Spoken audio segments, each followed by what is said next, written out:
Hello and welcome back to ChäoS Head Noah. My name is Maybe Dennis, and last time we started off the episode by looking up information about the stuff that happened earlier today, which involved like the earthquake, the weird cloud light thing, and the incident that happened at school. And after not really finding much information about the incident that happened at school, and mainly just the earthquake and the number of casualties, we get a message from Shogun. It was actually originally from Nanami, but then we found out that maybe this isn't Nanami because, you know, they straight up said it. They said, "We have your sister, and here, did you like my present?" We found the present in our room, and it was actually just a severed hand with Nanami's phone as well as things that she wore, such as the bangle. So we panicked. We went to the agreed spot to meet up with Shogun, who told us to stand near the edge of the roof of this built. I think it was called the O building. I forgot, but we stood at the edge where we were actually being recorded and cheered on by a bunch of people for being like a psychic or a magician. And basically, after a very long and intense moment with Shogun about trying to find our own D-sword, we kind of found it. Yeah, it was actually there all along. We found the D-sword. We couldn't reach it because it involved kind of walking off the building. But now we've kind of ended the chapter. We're not sure about what happened to Nanami, and it seems like Saraton is making us go crazy. So yeah, let's continue. This chapter is called Psychopath, so things are probably gonna get crazy. The entrance to the Hanzomon subway was packed, even though it was almost midnight. Thanks to the earthquake, all the trains and buses were running late. The people heading through the turnstiles weren't even trying to hide their annoyance. Yasuji Ban was in the station staff office, watching them on the monitors. The call had come in from the station staff yesterday morning. There was a report of a teenage girl attacking people with a huge bladed weapon. What? Huge bladed weapon? Is that gonna be Senna? Because maybe like the weird light activated like some kind of thing in people's minds, and now people can see her blade, which they previously couldn't see. The local police had rushed to the scene, but when they got there, there was no sign of the girl or the man she supposedly attacked. Bon had happened to hear this and noticed the description of the man that she supposedly attacked. It's gonna be some like otaku wearing backpacks things. There are several earlier reports about the same thing happening. That's why he come here at this god-awful hour. Supposedly, the station's video cameras had captured the incident on tape. When he asked the station staff to show him the video, they eagerly agreed, stopping only to add that it was a little bit creepy. He had them use the station monitors to show him the footage. It was full of static. The static was probably from the earthquake. He heard that a lot of other hard disk drives had lost data today. That probably had something to do with it. It was only barely possible to make out what was going on. It'd be very hard to identify any individuals on the tape. The monitor was showing a single man. He was on the right side of the screen, a distance away from the monitor, standing against the wall. The camera was showing a spot a distance away from the turnstiles, one that you wouldn't use if you were just here to get on the train. In fact, the only other people to appear on the screen were people quickly cutting across the camera's field of view. The screen was so fuzzy with static that it was hard to tell, but he looked like he was short and extremely thin. He was wearing a heavy backpack too. Oh, okay, so it is one of the people who are wearing like the weird machine backpacks, probably. Bond couldn't imagine what he was doing there. He fast-forwarded the video, and after an hour or so, something happened. A few of the passerbyers walking across the screen headed towards the man and stopped. It looked to Bond as if they were being drawn in by the backpack he was wearing. What was especially strange, though, was that they didn't seem to be talking. They were just standing there. The few who stopped didn't seem to know each other either. They were different ages and genders and seemed to have nothing in common. What was going on? Just as Bond started to really get confused at the going-ons on screen, though, a girl appeared on camera. It's gonna be Senaoi. She was wearing a Suime Academy uniform and had long hair.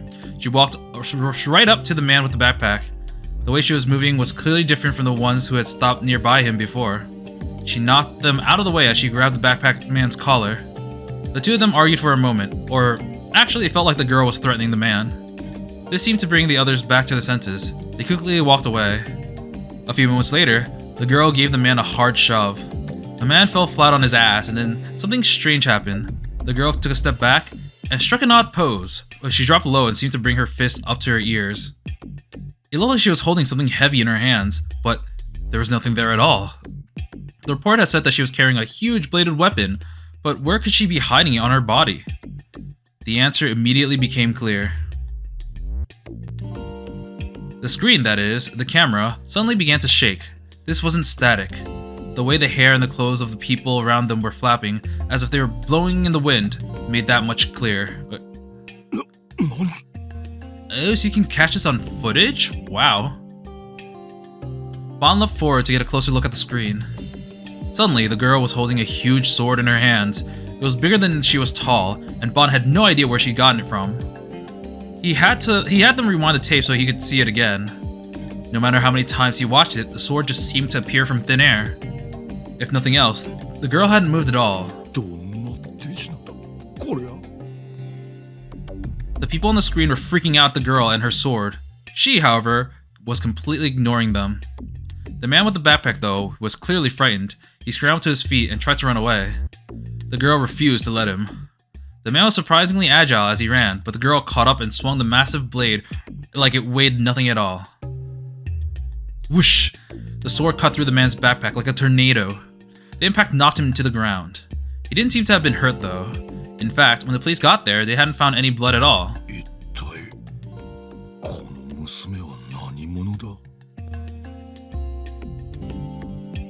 The girl suddenly looked at the camera as if she heard him, even though there was no way she could with the pre-recorded video. The screen blurred for a moment, and she was gone. It was as if she had never been there in the first place. The shattered remains of the man's backpack, though, testified that she had been. It was really hard to tell from the static on the screen, but it was plain that she disappeared in less than the span of a second. Bon rewound the tape. The timestamp in the corner showed nothing unusual at all. In other words, this video hadn't been spliced. But how to explain the disappearance of the girl and the appearance of the sword then? Bon felt like he'd seen a ghost. He had no explanation for any of this.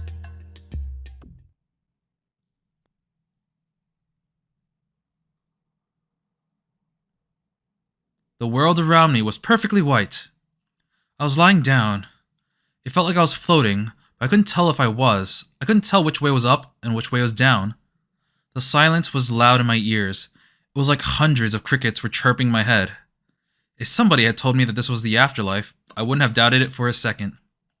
This place was just so monotone, empty, silent, orderly, organized, vacant, and peaceful.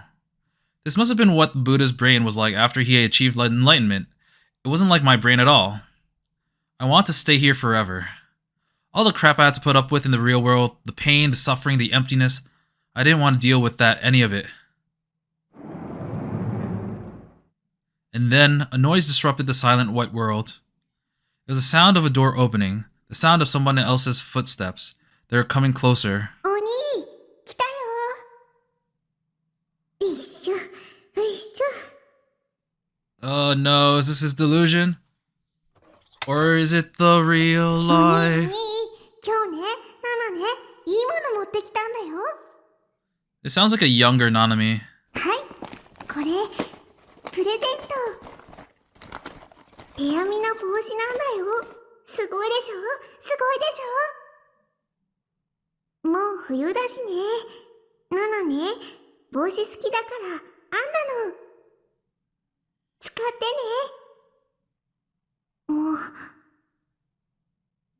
Oni, 無視しないでよ。ああ、ご飯残してるじゃん。せっかくのカレーなのに。ちゃんと食べないとダメなんだよ。ねえねえ、病院のご飯って美味しくないって本当? Okay, yeah, he's going crazy. This is definitely not the real Nanami. でも食べないとダメ。Or maybe this is just a memory, I'm not sure. 起きろ。鬼、食べずに寝たら夜になってお腹空いちゃうんだから。Somebody's hand came around to my back. They pushed me and sat me up. It was only then that I realized that my eyes were closed. I want to say this looks like a younger Nanami, but honestly, she just normally looks so young that I can't tell. I opened them and there was a small girl there. It was Nanami, my little sister. But she was so small. It was Nanami as she looked several years ago. How many years though? She had been in elementary school at least. はい、The young Nanami scooped up curry with a plastic spoon and offered it to me. And I knocked her hand away. And for some reason, I swept the tray with the curry rice onto the floor with my arm.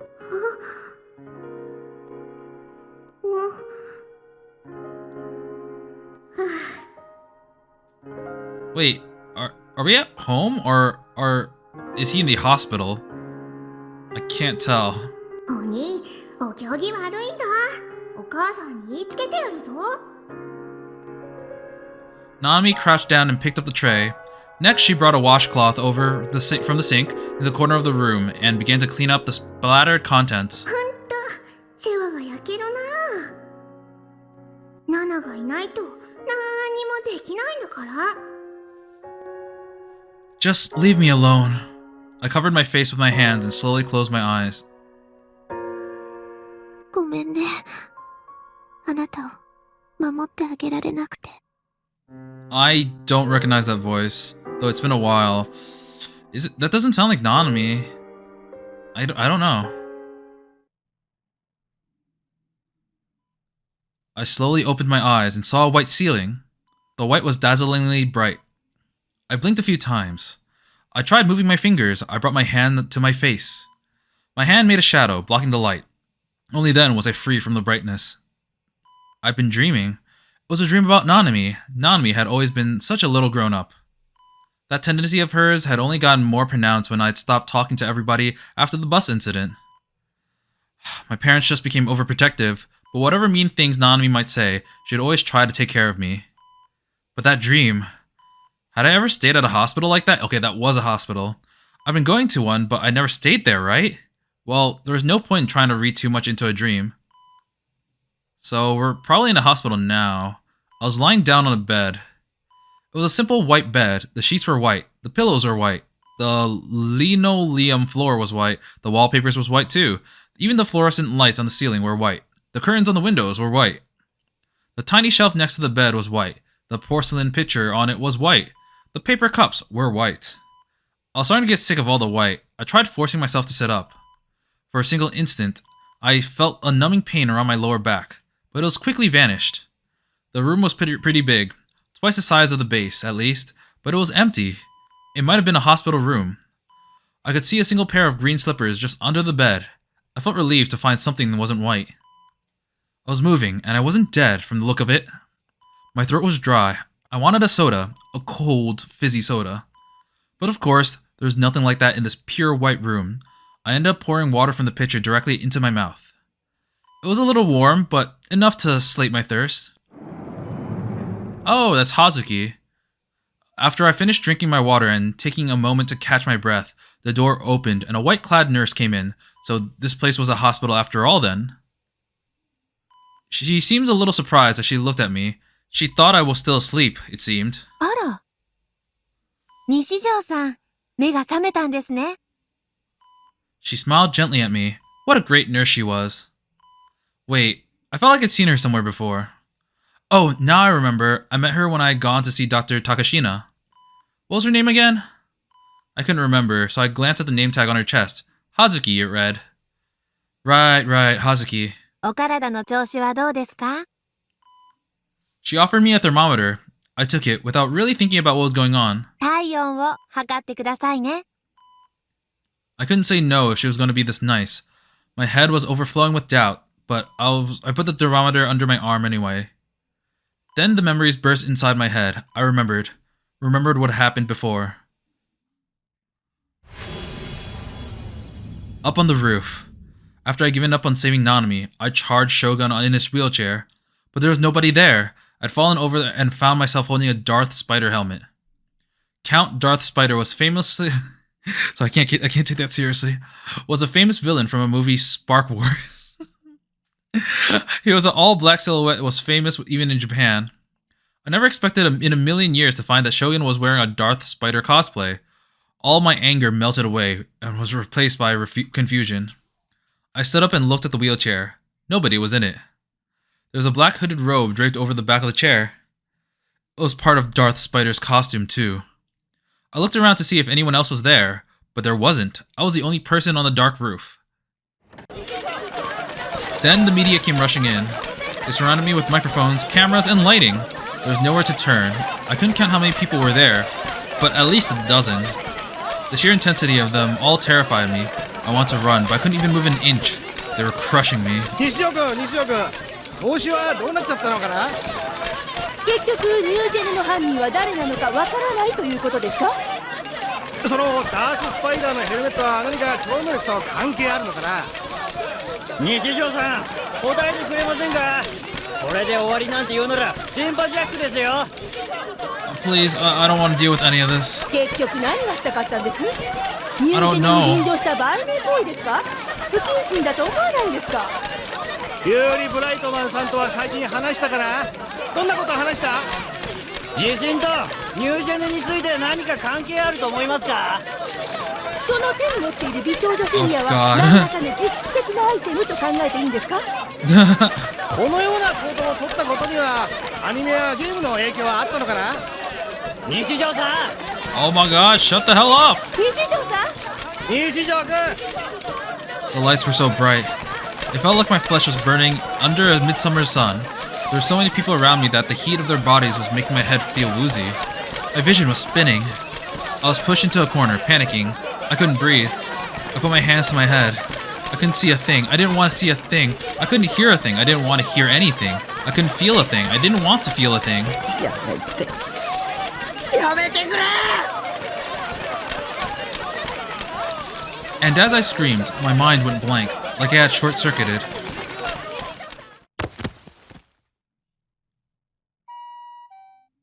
Oh, that's how he ended up there. I'm glad he wasn't stabbed. You know, it was a possibility. That's right, I passed out. And then, how did I end up here after that? I couldn't remember.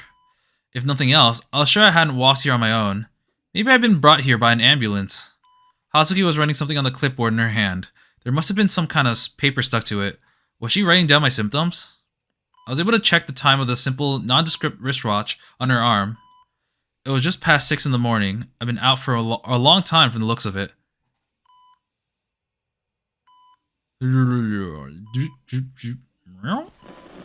But why this hospital, though? If Hazuki was here, that meant it was the one I usually went to. This place was a big general hospital. I could see somebody deciding to bring me here. But something didn't seem right. Yeah, I think it's the fact that I have my own room, and there's just so much space. I wasn't sure why Hazuki would be the one assigned to me. She worked in the psychiatric ward, right? If she was here, did this mean that this room was usually used by mental patients? Maybe the beds were all full because so many people were hurt in the earthquake yesterday. Maybe the beds in the mental ward have been the only ones open. Or maybe they thought I had collapsed because of some mental disorder. Well, if they did, they weren't far off. I was starting to feel more and more depressed. 昨日ご家族がお見えになっていたんですけど、西条さんの意識が戻らないので、日付が変わる頃にお帰りになりました。Does that include my sister? Please tell me that includes my sister. Please tell me that she's safe. 今日は診察時間が始まる頃にお母様が来るそうですよ。I nodded, since I didn't even have the strength to answer. Mom, I'm the most embarrassing son in all of Japan. No, maybe the entire world. Why did it have to be on TV? The whole country had seen me up there, sobbing and crying. It was almost certainly on YouTube too. I didn't know why they were saying I was some kind of psychic boy. Or why they want to broadcast every move of a creepy loser otaku like me on the day of that huge earthquake. The only conclusion I could come up with was that Shogun really had mind-controlled them all. Either way, they'd see me in all my shame. This wasn't just some internet thing that'd be over in a day or two. I might not ever have a peaceful life again. Suddenly, an image of Nanami's face flashed in my mind. I bit my lip and squeezed my hand against my thighs. Oh my god, it just skipped a bunch for some reason. If I managed to save Nanami, none of that would have mattered. The whole world could have laughed at me for the rest of my life, and I wouldn't care. But I hadn't been able to save her. Nana.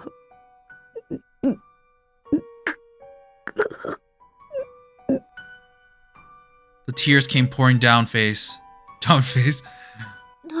どうしました？どこか痛みます？ I shook my head again and again as I cried. Nanami was dead. Nami wasn't coming back. It was my fault. It was my fault. It was my fault. It was my fault. Because I was such a loser. That's why Nami had died. Up on that roof, I'd listened to Seraton, or rather, my heart's weakness, talking to me through her, and had given up on the D-Sword without even really trying. I'd chosen to save myself and pretended to be a poor little victim instead of saving her. I hated myself from the bottom of my heart. When I was up there, if I had tried a little harder, I was the one who made the decision to give up, and yet I regretted it now that everything was over. That was the worst possible thing a person could do. Regret didn't help anybody, but still, I couldn't help but think. If I could go back to that moment, I'd try a little harder. But of course, even if I did go back, I'd probably make a bunch of excuses and give up again anyway. That was what I always did. God, I was pathetic. ななみ、ごめん。ななみ。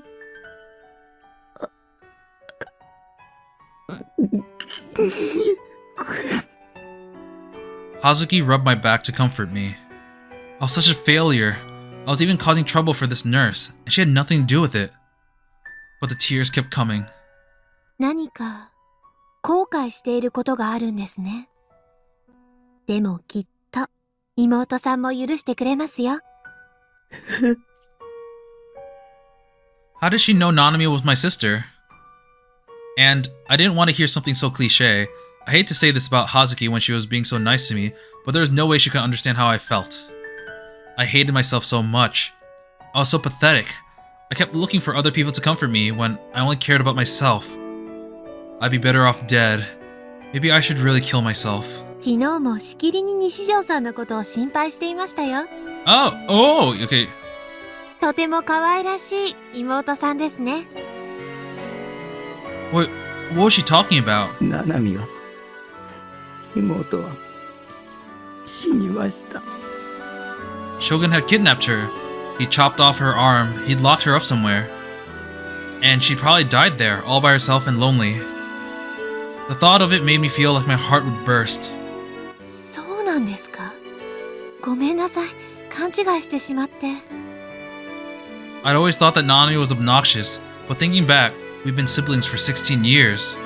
She'd always called me a jerk, but she'd always been worried about me. She was always so annoying because she was trying to break me out of my miserable life. When she brought something to eat from home, she didn't just give it to me, she always tried to make sure we ate together. Normally, a girl that age would be trying her best to ignore her creepy older brother like me. Nanami might have been mean, but she always talked to me. She'd always listen to what I had to say. At school even, instead of ignoring me, she'd actively try to talk to me. I was a pathetic virgin otaku, but Nanami had always treated me like I was her brother, like I was a person. She was one of the few things that kept me going. Realizing that was when it was too late didn't change anything though. でも、だとしたら鬼ってどういう意味なのかしら。Huh? I looked up, unsure of what she meant. My eyes were so teary, I couldn't see the look on her face. What had she just said? 眠ってる西条さんを鬼と何度も呼んでいたから、その印象が強くて。There was only one person. Who called me that? それ、本当ですか？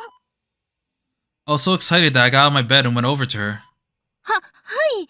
何がです？ななみが、妹がななみがここに来てたんですか？いえ、はっきりお名前を聞いたわけでは。僕のこと鬼って呼んでたんですね。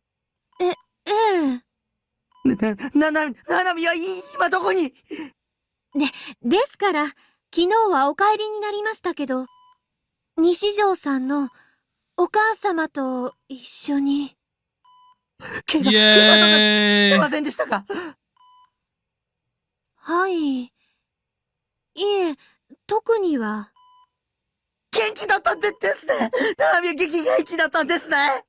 はい。いえ、ななみさんかどうかはわかりませんけど、昨日いらしていた女の子は元気そうでしたよ。Nanami was alive. From what Hazuki was saying, that much seemed clear. I sat down on the bed. My brain was close to a total shutdown. What had happened? Shogun said he wouldn't give Nanami back unless I finished the quest. Had he released her out of pity? Was that even possible? Or has she run away on her own? But then what about the hand that showed up in my room? Hazuki had even said that she wasn't hurt. もしかしたら君の家に送ったあの手首は別人のものかもしれないよ。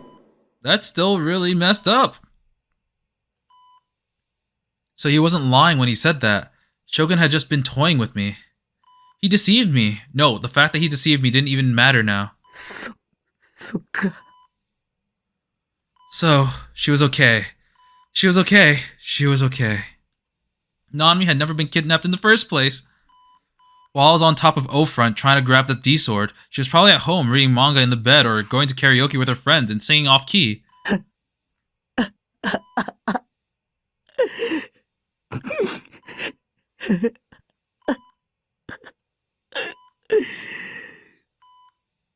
I was crying, but I couldn't stop laughing. 西条さん？将軍にまんまと騙された。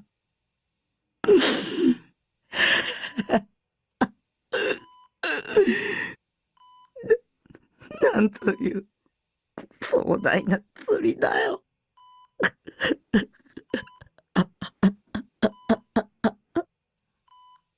Nami was alive. She was alive. I had to go see her bratty face again.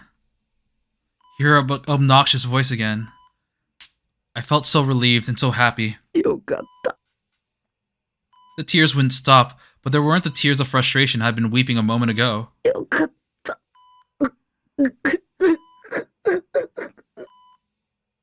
Maybe I was a total failure. Maybe I had given up on trying to save Nanami on my own yesterday. But as long as she was safe, that was all that mattered. The whole world could laugh at me and I wouldn't care. Really, I was just so happy. I hope he uses this and becomes a better person. Because he realizes how pathetic he is. And maybe that'll be like his initiative to grow. There was another meeting being held in the big conference room at the Shibuya police station today. All the detectives looked exhausted, and none of them were looking forward to more hours of useless discussion. As Matsunaga started asking various officers for the report, Ban nervously raised his hand. ちょっといいですかね。なんだね。 It wasn't just Matsunaga who looked suspicious. Even Suwa in the chair next to him, and the rest of the detectives too, looked suspicious. Ban gave his usual shallow smile and then made a few little bows as he looked around the room. 先日インターネット上に投稿されたいわゆる集団ダイブの映像についてなんですが、実はちょっとした発見をしまして。え？ Suwa seemed shocked. It was understandable that he would be. Ban hadn't told his partner a word about his investigations into the video. Of course, it wasn't that he wanted to keep it a secret, but... バン警部補、君は確か貼り付けの捜査担当だったはずだが、なぜ集団ダイブについて調べている？ Well, that was why. Ban had been ignoring the task force's orders and going off on his own, and he didn't want to get Suwa involved. That would be a great way to ruin the career of a promising young detective. まあ、とりあえず見てくださいって。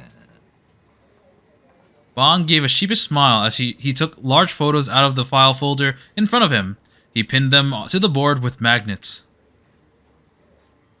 これはどっちも集団ダイブの現場となったコーネリアスタワー屋上の写真です。 Wait. What? They're identical photos aside from the giant-ass tower. I think. 右の写真は例のミュウツベ投稿映像から抜き出したもの。左のは昨日の夜、私がタワー屋上に行って撮ってきたものになります。Oh, he's saying that the view is different, like glaringly different, so something must have been wrong with the video. 何か違いに気づきませんか？ Where's Waldo? I can't find him! Murmurs spread throughout the room. 背景がね、違うんです。投稿映像のカメラは北東へ向かってる。5人が転落したのが北東だったから間違いない。で、映像では3分29秒から約15秒間、カメラが左右へ大きく触れるんですが、その時に東に向いた時の映像がこの右側の写真なわけです。コーネリアスタワーの東、つまり六本木方面ですね。東京タワーが夜景の中にしっかり映ってる。赤いから目立ちますね。でもね、もう一つよく目立つものが映ってないんですよ。That giant ass building. Bond narrowed his eyes and stroked the stubble on his chin, a self-deprecating smile on his face. 六本木ビルズですよ。A look at the photo shows that he was right. There was no sign of the lights from the Roppongi Bills. But in the photo that Bond had taken yesterday, the lights from the windows of Roppongi Bills could clearly be seen next to the Tokyo Tower. で、たまたま見つけたんですが、コーネリアスタワーのホテルロビーにタワー完成当時のパネルが展示してありましてね。そのパネルの一つがこれ。Bond took out another photo from his folder and pinned it next to the other two. It was another photo from the roof, this time taken during the day, not the night. 六本木ビルズが映ってますよね。建設中ですが。The murmurs in the room grew even louder. Even Matsunaga was staring at the photos silently, a stern expression still plastered on his face. コーネリアスタワーの完成は2001年。六本木ビルズの完成は2003年。So he's saying that the group suicide was done years ago, before the building was like finished? タワー完成当時の写真では当然ながら六本木ビルズは建設中でまだ高さもほとんどない。だが集団ダイブが起きたのは今年2008年だ。映ってなきゃおかしいですよね。六本木ビルズ。ちなみに投稿映像に細工された形跡はなかった。つまり何が言いたいんだ。Matsunaga sounded impatient and annoyed. 非常に言いにくいんですが。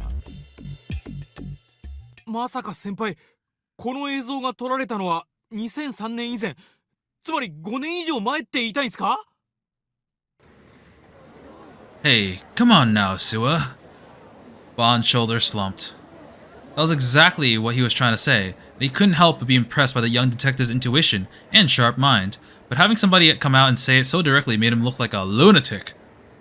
Bond's attempt to find the best way to phrase it had all come to naught. バカバカしい。小説の読みすぎではないがね。映像に映っている被害者5人の顔は一致しているんだ。あれが5年前のもののはずがない。そんなつまらないことを調べている暇があったら聞き込みの一つでもしたらどうだ、警部補。ああ。今のは聞かなかったことにする。それと後で話があるから会議が終わったら残りたまえ。He's found out too much. We gotta murk him. Bond sighed a little, gave up, and sat down. Well, he hadn't expected it to work in the first place. He lazily flapped his fan in front of his face, trying to tell himself that he expected it to go this badly the whole time. Of course, Bond himself had no answer to the question of what Roppongi Bills not being in the video meant.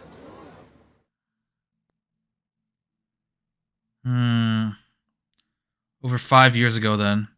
After I found out that Naomi was alive, a doctor came and asked me some simple questions. The questions were to see if I was functioning well or not. I gave half-hearted answers, as I decided to get out of the hospital before my own mom came. I just embarrassed myself on national television. How was I supposed to face my family? And if Nanami came, I was sure to start crying from sheer joy. I like that he actually realizes how important she is to him. And then Nanami would say, "Don't make me worry like that, jerk." She'd be totally serious too, and have no idea what I'd been through. Imagining the embarrassment made me feel almost physical pain. I decided to make a strategic retreat before it actually happened. After eating a small amount of the disgusting breakfast they brought me, I slipped out of my room. I went down to the first floor and through the lobby. Since the hospital wasn't open, the outpatient hall wasn't packed with seniors like it usually was. When I got to the front door, I walked right out of it. Fortunately, the automatic door opened just like it was supposed to. Leaving the hospital might get the doctors and nurses mad at me, but I could always go back here once everything had calmed down. I left a note for my mom telling her to pay my bill. That was good enough, right? Oh my god. I don't know, man. At least you would know that you're okay, maybe, I guess. I spent the night in the hospital, but physically there was nothing wrong with me, and mentally, knowing that Nanami was safe had driven a lot of my depression away. I headed back to the base at top speed, being careful to make sure Yua and Shogun weren't waiting in ambush for me.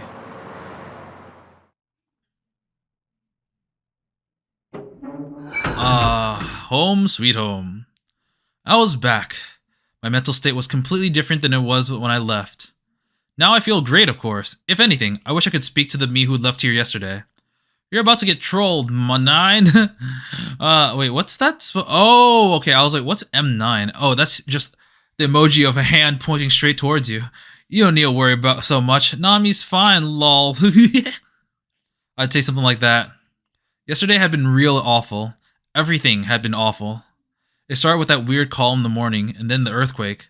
Then I lost the data in my hard drive. I'd have to witness Ayase's suicide attempt up close. Then there was that email from Shogun, and he sent me a severed hand. A severed hand? The joy I was feeling faded instantly. I gulped and turned towards the fridge. Was it still there? The hand was still inside. Before I'd left, my head had been a total mess. The best idea I could come up with was to put it in the fridge. It might rot if I left it out, and the blood smelled really bad too. There's a lot of sci-fi anime and movies where people live for hundreds of years in cold sleep, right? It was kind of the same as that. Yesterday, I've been really thinking that when Nanami was safe, if I kept her hand in good condition, maybe they can do an operation and put it back on. If that wasn't Nanami's hand, then whose was it? And how to explain the bangle on the phone? If I wasn't mistaken, those both belonged to Nanami. When I called Nanami's number, that phone had rung. Or maybe that was all part of Shogun's plan. Was it really possible to make such a perfect copy of her hand, though? もう一度確かめてみるべきかも。 Gotta put my prints all over the evidence. I didn't really want to, though. A severed hand was just disgusting. Just imagining it made me want to throw up, even if it was Nanami's. But I couldn't keep it in the fridge forever. I'd have nowhere to chill my soda. The important stuff. I thought about getting the cops to come get it, but then I remembered that they thought I was a new gen killer. It'd be suicide to call 110 and tell the operator, "Hey, can you please come and get this severed hand?" What should I do? Should I throw it away?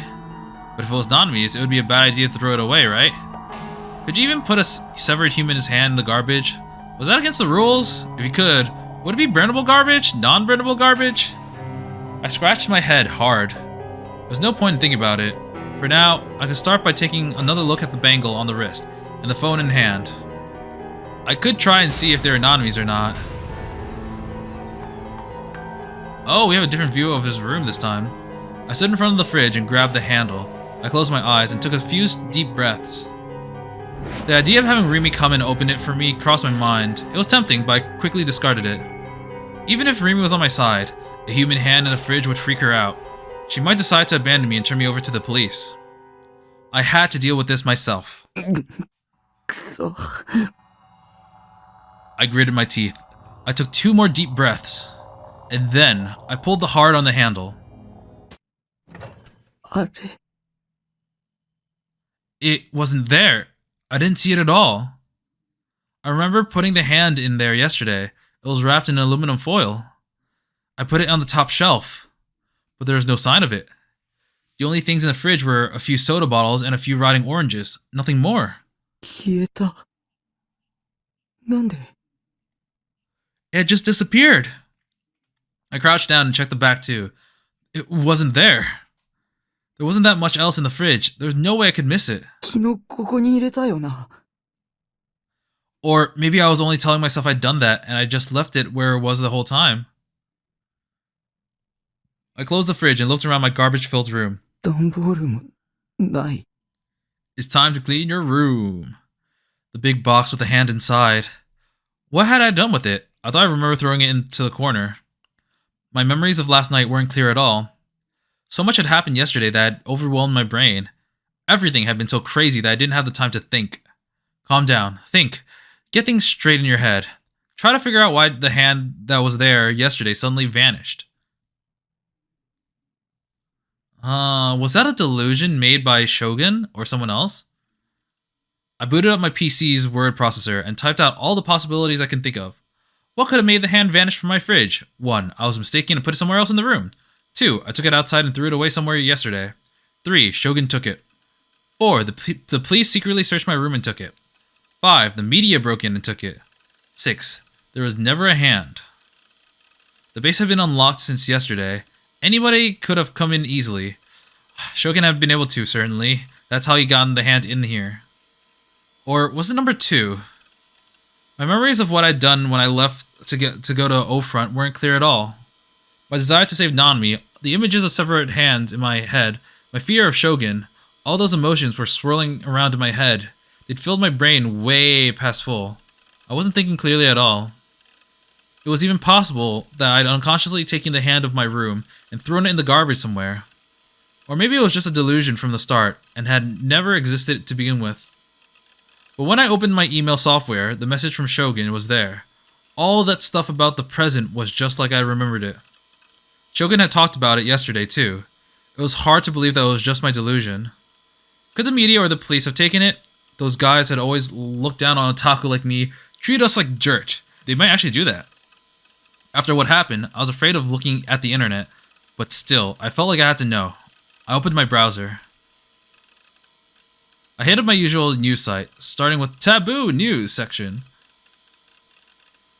What? The airwave jacking psychic is on the otaku version of The Boy Who Cried Wolf. As expected, there were countless articles about the incident in Scramble Crossing the other day.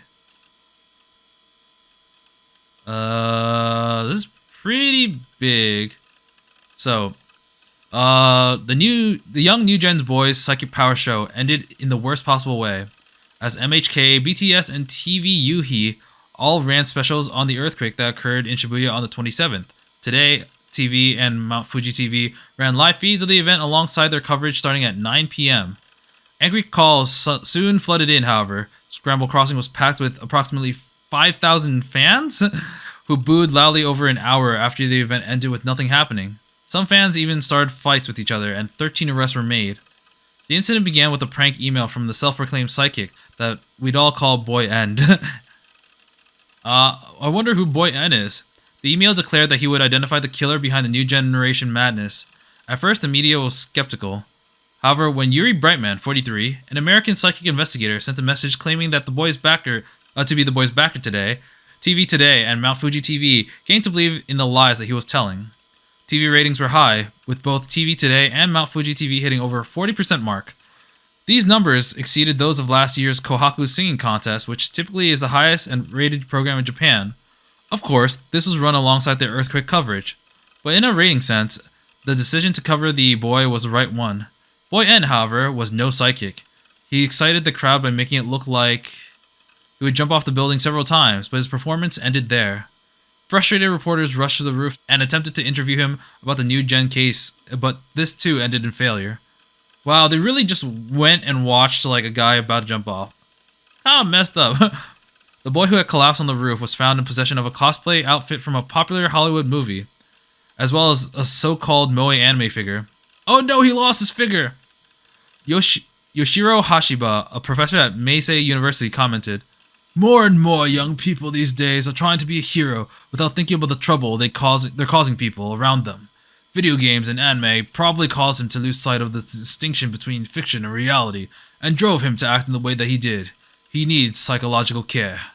This incident will go down as one of the stranger events in recent years." I'd never emailed the media. I'd never seen Yuri Brightman's show. I never even met him either, of course. What was going on? Had Shogun set up this whole thing? But why? What was he after? He was saying all that weird stuff about a quest. Why would he even bring in the media to put me on TV if he wants to force me to get the D-Sword? I couldn't figure it out. What was Shogun trying to accomplish? He'd even let Nanami go. I followed the links and read a whole bunch of different articles, but none of them said anything about Shogun. There had been practically no time between when I body slammed into Shogun and when the media had showed up. Even if he managed to escape somehow, the media must have seen him. There's no way he could get out of there in such a short time, especially since he was in a wheelchair and couldn't walk. I mean, I'm assuming he was using a speaker. Oh, the figure's still there. I looked at Atchan too. Of course, the place was in an uproar. Comment after comment was listing my real name. Blah, blah, blah, blah, blah, blah. So that's the same title. That uniform the Nishigo kid's wearing, is that a Suimei uniform? Are there any Suimei students in this thread? Boy, and lol, what a loser. Die in a fire. Nishijo, knock it the hell off. We otaku are gonna get more shit because of you. They found out what figure he was holding. It's Sarah from Bloodtoon. Haha, creepy little freak. Creepy otaku losers everywhere in tears. That Nishijo's kid should have just stayed a hikikomori instead of going on TV. Sarah, Nishijo, you dork. I'll blow you away with my awakened rocket body blow. Ah, depressing. Already known. One of his classmates from last year came and... They're all having their fun at my expense. They were making fun of me without having any idea about how I was feeling. At channel could be really scary when they didn't like you. This all happened because of Shogun. I thought that maybe At-chan would have information that the media wasn't reporting, but that didn't seem to be the case. I couldn't find anywhere that talked about somebody beside me being up on the roof of O-Front. It was as if the person named Shogun had never even been there. Maybe what I'd seen hadn't been the real Shogun, but some kind of illusion. Even if Shogun was real, there was also the possibility that the figure in the wheelchair was just a hallucination I'd created.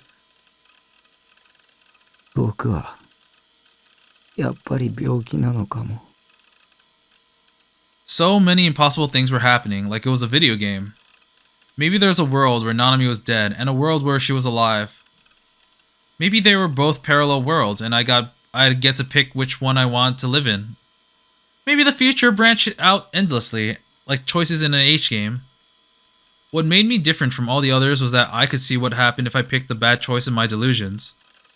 Like with Nanami's dying and Ayase's jumping, or how I'd fallen off the top of O-Front. In other words, all these awful things that seemed to happen to me specifically were all just traps my own mind was setting for me. Part of me wanted to escape from my own boring life, where every day was the same, and into an exciting world that was more like my video games. My unconscious was just giving that to me in the form of my delusions. No, that was impossible. I didn't want anything like what I was experiencing. I didn't want to experience anything scary or sad, whether it was real or not.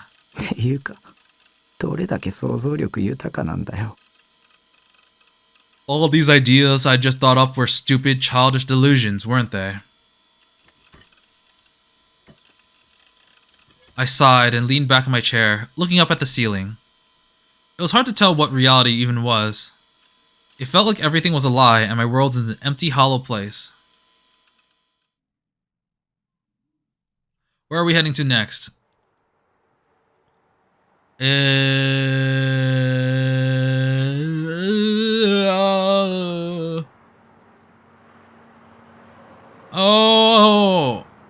Oh my god. So I didn't read that because I was just reacting to it. But今日午後8時頃、渋谷区の渋谷川で女性の変死体が発見されました。Oh, yeah, I was too busy reacting to that.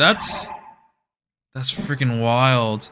Basically, it said that the 6th new gen case involved a woman who died while eating her own hand. What the hell? 被害者は江戸川区に住む十勝あやみさん27歳で、死因は喉を詰まらせたことによる窒息死とみられています。警察の調べによりますと、被害者の右手の肉が削り取られて骨が露出しており、また胃の中からは人間の肉とみられる内容物が見つかりました。I think the hand that was sent to Takumi was the right hand as well. 被害者は自らの右手を噛みちぎって食べたとみられ、また足首が紐で縛られていたとのことです。警察では自殺・他殺の両面から捜査を進めています。Oh my god, that's so messed up. New gen, yummy hand. Ever since the Intensity 5 earthquake hit Shibuya, the atmosphere of the town had changed for the worse. Crime was way up, and it wasn't just the kids getting into fights anymore. There was also a huge increase in theft, particularly smash and grabs. The media was using the phrase new generation to inspire the feeling of danger and claustrophobia. It had gotten so bad that some of the stores were shutting down until all this was over. The weekly anti-new gen protests had suddenly turned into riots. A huge horde of people had descended on Shibuya police station. They clashed with the police, and over 100 people had been arrested. And just like they had with the Psychic Boy, thousands of people had appeared out of nowhere to watch and enjoy the show. There was a huge, clearly visible difference between the people who were visiting Shibuya and the ones who lived there. The former type was hoping for more fun and excitement. The latter were suffering miserably from the lawlessness in the ward and begging for more police crackdowns. And then, as if to make things even worse, the 6th new gen incident happened. Of course, they hadn't caught the killer. I wonder if that's gonna be the same hand we saw. I wonder if the police are gonna find like a bangle on it. A week had passed since the earthquake. Sometime in the past few days, the school had sent me a notice that I was suspended. Even if I hadn't been suspended, I wasn't in the mental state where I could go to class. Another new gen incident had happened the day after the earthquake. Just like Dr. Takashina's death, it was clearly intended as a message to me. A woman who chewed off her own right hand. It had to be a reminder of how Nanami's right hand had been severed. Even if what had happened with Nanami was just Shogun screwing with me, the thought that she could have been killed like that was terrifying. Besides that, I was now famous in a bad way and terrified of leaving the house. If I had the option to go live in a cave somewhere, I would have taken it. Even going to the convenience store to get food was painful. Some days I'd eaten nothing at all. I couldn't walk with my head held up while I was outside. It always felt like somebody was laughing at me. I was scared of other people looking at me. I didn't want to talk to anybody. Some people from the media came by several times, but I ignored all of them. I hadn't called home or talked to Nanami. I even quit ESO for the time being. If somehow somebody found out that I was Nightheart, that would just be awful. A week. Was that enough time for things to calm down, or not enough? There used to be a saying that the rumors would last 75 days, but that was a long time ago. Trends changed incredibly fast now. Popular phrases that would be completely forgotten by the following year. Slang that everybody would use online would be dead and forgotten in months. Every day, the TV was in search of heroes, idols, and villains to consume and then discard. Even with New Gen, by the time of the 6th murder, that channel wasn't nearly as excited as they'd been during the first. Everything disappeared from people's memories so fast. I hoped that, like those other trends and fads, what had happened a week ago had faded completely from people's minds. It was overly optimistic, but I couldn't help but hope anyway. My head and stomach hurt. I sat down on my usual bench to calm myself down. Wait, so what is he doing? I'm kind of surprised he's out. I guess maybe he still has to go out and buy stuff, but this is like his route on the way to school. I knew exactly what Saraton would say if I asked her. そんなに苦しむぐらいなら、もう学校になんか行くのやめればいいっしょ。I was starting to think that she'd be right. I heard that a lot of students were starting to stay home because of how bad the crime in Shibuya was getting. And I'd always said that it never really mattered if I graduated. I was willing to drop out of school right now, actually. But still, I was going to school anyway, even if it meant potentially running into Yua. I gulped down the soda I bought from a nearby vending machine and stood up from the bench. It was time to stop lying to myself. I didn't want to go to school, but I didn't want to drop out either. If I did, I'd never see Rimi again. Right now, since we were classmates, I could see her whenever I went to school. But if we lost that connection, of course, I could call her or go see her directly, but that required that required active effort on my part. It wouldn't just happen. And an active effort like that was beyond me too. Come on, man! Going to school is also an active effort. In fact, I hadn't seen Rimi in a long time. 私が一緒にいてあげる。 That's what she promised me, but she hadn't contacted me in over 10 days. Maybe she'd seen me embarrass myself on TV and decided that she never wanted to talk to me again. I thought maybe so scared, so sad, and so lonely. Nobody, not even Nami, came to see me. The internet was saying the most horrible things about me, and Yua and Shogun were still out there, waiting for me. I said I didn't want to talk about anybody, or to anybody, but the loneliness was just killing me. I wanted Rimi to come and see me. I wanted her to hold me gently and tell me that she was there for me. I was probably relying on her too much. But it was her fault. The one who taught me how warm 3D girls could be was Rimi. Once I'd known that warmth, I wanted to experience it again and again. The peace that it had given me was something I couldn't forget from 2D or illusions anymore. Delusions. Delusions were enough to keep me going. I needed to see Rimi. Is she even in school? When I got to school, nothing much seemed to have changed. In fact, nobody noticed me. Ooh, stealth 100. I went inside and up the stairs. I passed by a girl I'd never met who gave me a gasp and look of pity. When I got to the hallway outside of my class, where several of the windows were broken, I could hear whispers and see people openly gawking at me. I had a bad feeling.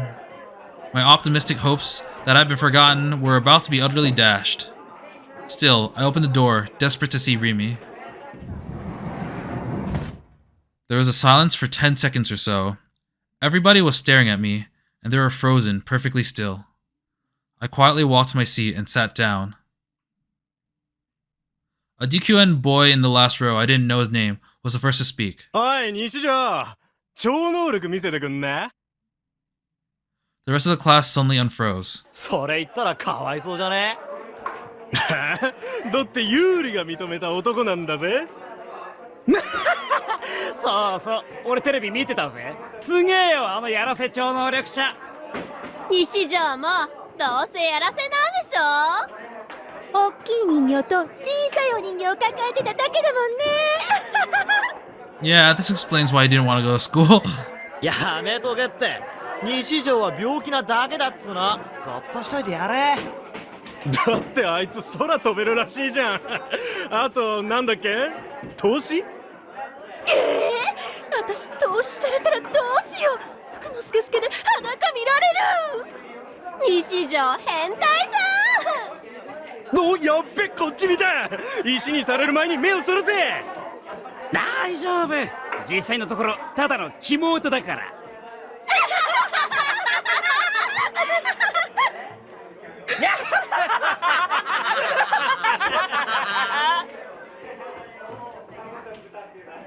Oh no. This is what I had been most afraid of. The DQNs had made me their target. Not a single person had forgotten what had happened to me a week ago. I was Japan's most famous living joke. The boy who told the whole world that he had psychic powers, only to pass out holding an anime figure. There was no point in telling them that I wasn't psychic. The truth didn't even matter anymore. The whole country was already had their own story about what the truth was, and it was shared by tens of millions of people. Nobody could change that now. Nobody. Not me, not the media, not even Shogun. I was a fake, self-proclaimed psychic with mental problems. I was the loser otaku creep. Nobody in the world was on my side. I hated how the TV always made fun of otaku, but now I'd personally done something to damage the otaku culture's reputation. I didn't have psychic powers. I couldn't fly, I didn't have supernatural sight, I didn't have telepathy. I couldn't even get the D-sword. I was just still a failure. A boy who had given up on trying to save his sister. I was just an otaku who knew about games and anime, and nothing else. I was helpless to change any of this. I looked around for Rimi, trying to keep my mind from breaking down right then and there. Suddenly, my eyes met Misumi. He quickly... No! No! Not you too. It too, Misumi? Turned away from me. Of course that's what he'd do. If he was friends with me, he'd be an outcast from the class. Yeah, of course. It was the most natural thing in the world. An otaku like me and a handsome boy like him lived in totally different worlds. It was honestly strange that we were friends at all.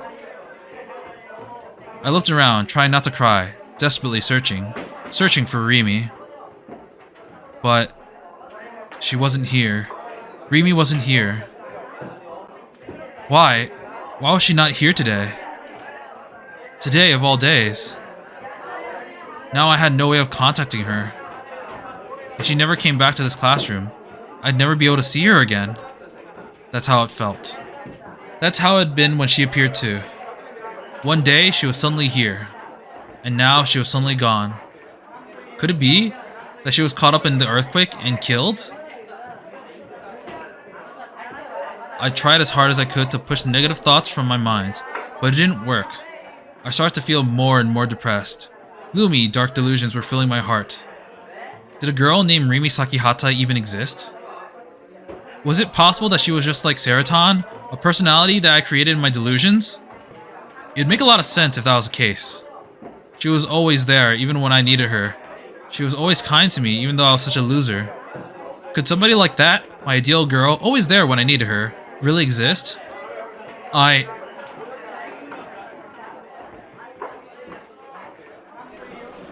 didn't have any reason to come to school anymore. My one reason had disappeared. I was alone after all. I've been alone the whole time. I cried. I cried inside my heart. I just barely managed to avoid crying in the real world too. My pride wouldn't allow it. It was a tiny, worthless pride, but it existed. Slumped down, gritting my teeth, it was all I could do not to fall out of my chair. I could hear my classmates talking even though I didn't want to. I wanted to run away, but I was too scared. Running might only attract even more of their attention. I wish all of them would just die. If I didn't have anything left to lose, then maybe I should end my own life doing what I wanted. Oh god, that is a terrible mindset. I tried killing them all in my brain to see if it would make me feel better, but it didn't. It wasn't enough to avenge my humiliation. They were still looking at me too, taunting me with voices so loud they echoed throughout the entire class. お前なんで死なないの？生きてんのきつくね？ Oh my fucking god. 俺ら手伝ってやろうか。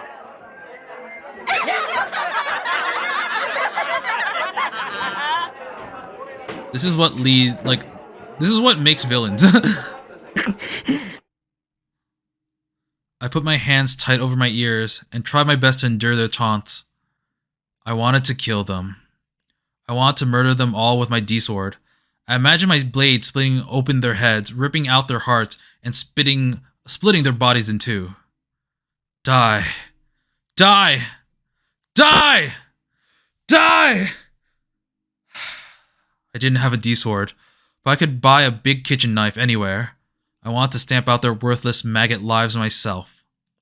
And the more I thought about it, the stronger the desire became. The instant I did something that crazy, maybe the world would be reset. Then the world my brain was showing me now, where I'd made a wrong choice and gotten into the bad route, would end. And then I'd go back to my old world. Rimi would be there, Misumi would still talk to me. Everybody would forget about how I'd embarrassed myself. Nobody would make fun of me. Maybe I should try it. My head was starting to feel fuzzy, and I was having trouble concentrating. Maybe I had a fever. Was my head overheating from thinking too much?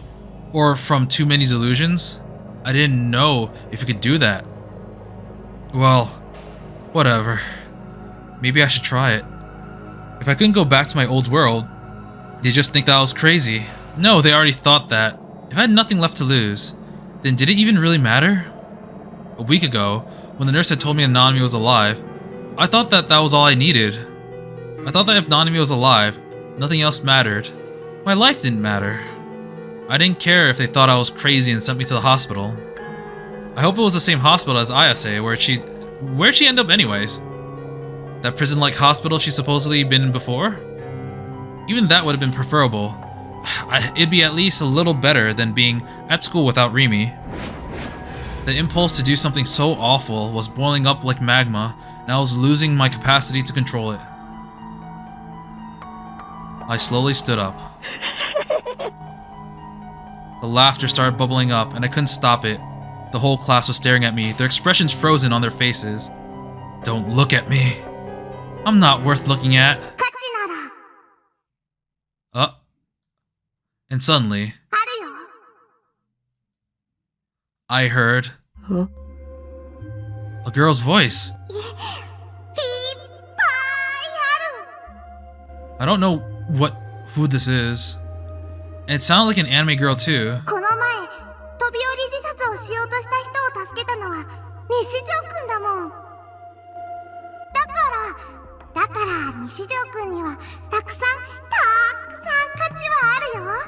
Like the voice seems different from Seraton, but the intonation is very similar. Who was that? Who was speaking to me? I looked around the classroom again. Everyone was still frozen silent at my strange behavior. I couldn't see anyone speaking. And anyway, that voice, it felt strange, like it was coming from directly inside my head. Was I hearing things, or had I created another girl in my delusions? Nora?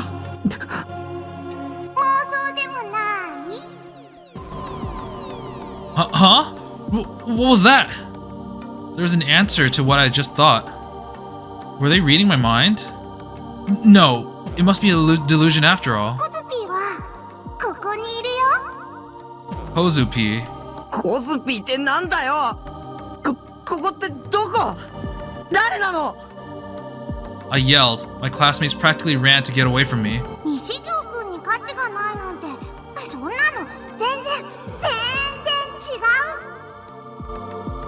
Forgot, was that Kozue? Like the short, twin-tailed girl? Because she's the only name that I know that has Kozu in it. Is there a, No, they don't have a character lit sheet. And I rarely hear her talk, so like, I don't remember her voice. There was no answer to my question. The strange voice was continuing. Actually...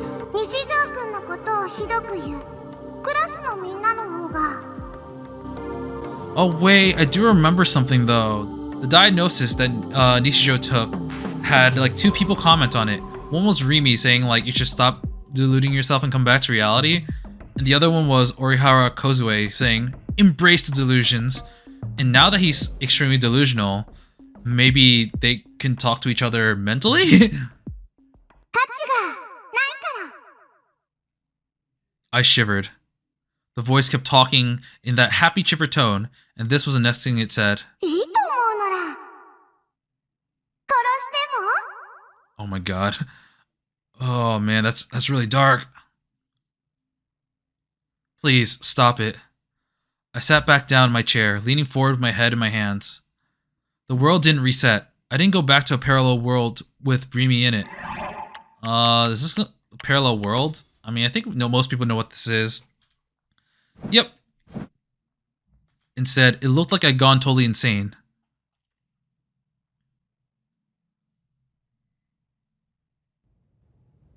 When Bon came back to Frisia's office for the first time in a week, things looked a little different. The piles of paper on the desk were nowhere to be seen. They'd probably all fallen over during the earthquake, and Momose had ordered them to clean up. The place looked a lot nicer now, actually. Bon sighed and sat down in the chair that he dragged over from one of the desks. He waved his fan in front of his face, exhausted. Momose was in front of him, typing into her laptop. She looked up at the gloom on his face and furrowed her brow. なーに？来るなりため息なんてついて。なあ、ももちゃん。何にもないとこから剣が出てくるって手品見たことあるかい？そう？手品なんて詳しくないから。じゃあ瞬間移動は？箱の中に入ってとかそういうこと？いやそうじゃなくて。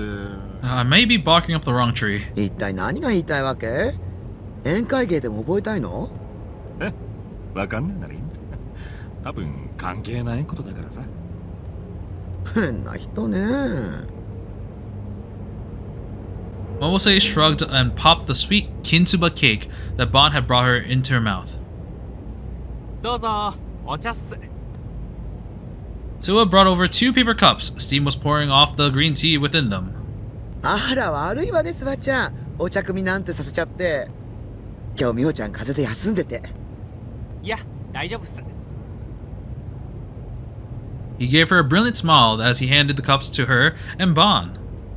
Suwa had come here before when he and Bon had been working on a different case. Ever since then, he looked up to Momose as his teacher, and more than he looked up to his partner Bon. Momose seemed to like the young, hard-working Suwa and wasn't as harsh with him as she was with Bon. それより Bon the bully target. どうやったら父兄に受ける宴会芸を覚えられるかって相談をな。はあ、そりゃ興味深いっす。スワちゃん、こんなダメ刑事なんかといつまでもつるんでちゃダメよ。もっと優秀な上司に就くのをおすすめするわ。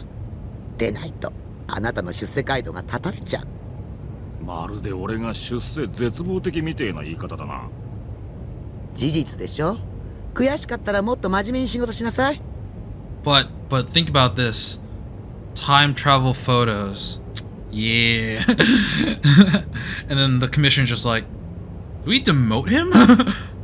してるんだがな。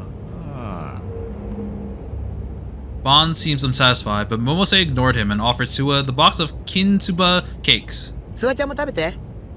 あ、どうもっす。言っとくが、それは俺が自腹で買ってきたもんだぞ。先輩、いただきます。 As Suwa reached out for a kintsuba cake, Bon let out another sigh. それより二人ともこれを見て。What is that? Wait, I have no idea actually. The laptop was showing the line graph.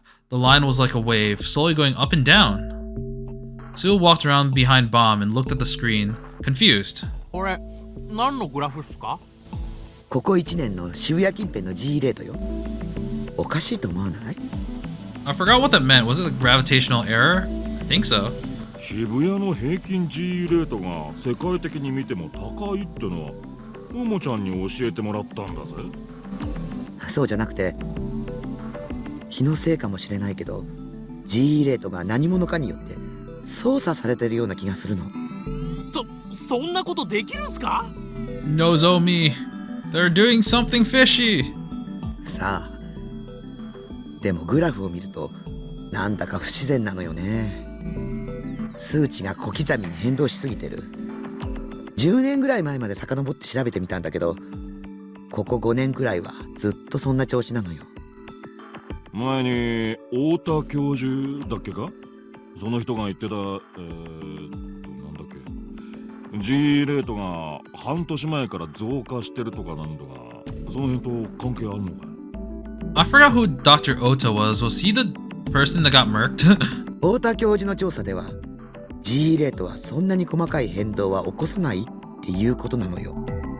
何らかの異常が起こってて、そこに人為的なものを感じるってことか。でも5年っすよ。それだけ続いてれば異常じゃなくて正常な状態と言えなくもないんじゃないですか？もう一つあるの。グラフを細かく調べていくと G レートは毎週末に伸びる傾向にあるのよ。週休2日のサラリーマンにはありがたいこったな。The weekends. 関係ねえけど。ああ、土日に休み欲しいっすね。自分もう2ヶ月休みなしっすよ。 Momose shook her head a little at the two detectives, who both suddenly had gloomy looks on their faces. 茶化してる場合じゃないわ。1週間ごとに定期的に変動してるのよ。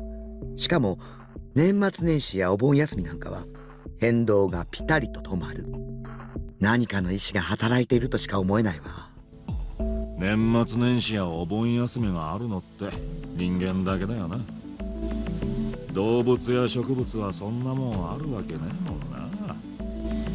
実は地球の意志とか。 The will of Mother Earth. 地球の意志。ずいぶん壮大な話だな。だがもし仮にそんなもんがあったとして、地球が明けましておめでとうとか言うかよ。冗談っすよ。年末年始はともかく、お盆休みは日本にしかない風習よね。日本人の社会活動と同期しすぎてるか。渋谷っすから当然なんじゃ。 Oh man, so oh man, I haven't been saying anything. This is actually kind of putting me to sleep. ちなみに、こことここ見て。Mose pointed to a spot in the middle of the graph, and then another, at a very far right. The latter was the last day of shown. この2箇所はすごく伸びているでしょ。一番右はこの1年の最高記録みたいな。1年どころか、この10年で最高よ。日付は真ん中は3ヶ月前。覚えてる？小さな地震があったでしょ。 The one in the middle is the 3 months ago. ああ、震度3でなぜか8人も死んだ。あれか。あの犠牲者ってなんで死んだのか理由はまだ特定できてないんじゃなかったか。さあ、そうでしたっけ？ Mose ignored the two detectives and continued. で、一番右はこの間の地震の日。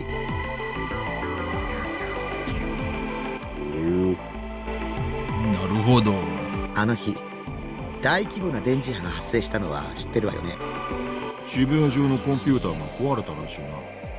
俺はアナログ人間だからよくわからんが。自分も自宅のノーパソがやられたっす。復旧してる暇がなくて。あれは地震の影響で電磁波が起きたって言われてるけど、真相は全く逆かもしれない。電磁波の影響で地震が起きた。 The GE rate pulses caused the earthquake. Huh. おいおい、そんなことテレビや新聞じゃ言ってなかったぞ。 The hiding stuff, don't you see? あくまで私の推測だけど、この2つの地震は天災じゃなくて人災かもって思ってるの。だってどっちも普通じゃないもの。前の地震では震度3っていう規模なのに8人も亡くなってるし、そして今回は震度5で118人。死にすぎって言いたい。 That's fair, that doesn't make sense. さっきバンちゃん言ったでしょ。亡くなった方の大半は死因が不明って。そんなの尋常じゃないわ。まあ確かに。それに空が白く染まったっていう噂もある。そういえば時間が経つにつれて全く報道されなくなったな。マスコミに何らかの圧力があったのかもね。まさか。明和島か。おそらくそうよ。マジっすか？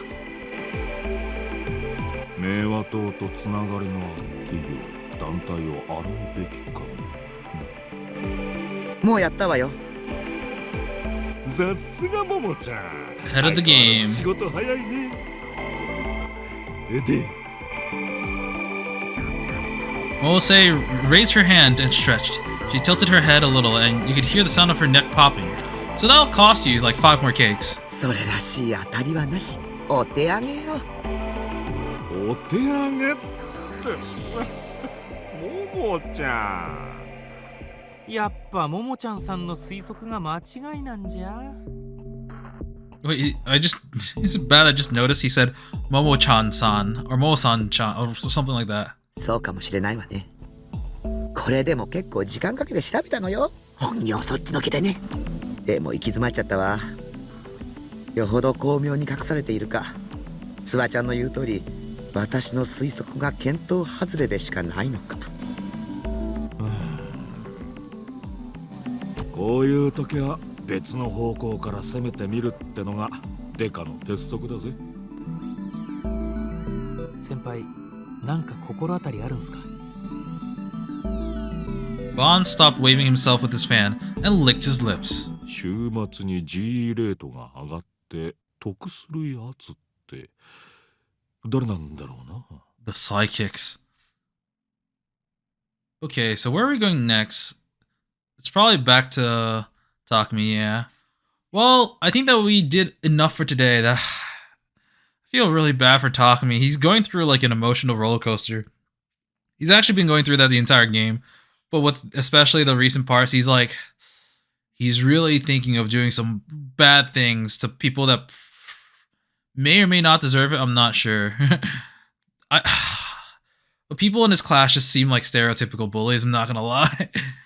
But yeah, I mean, I'm pretty sure Kozupi was Orihara Kozue, and now they're talking to each other in their minds. It's kind of weird.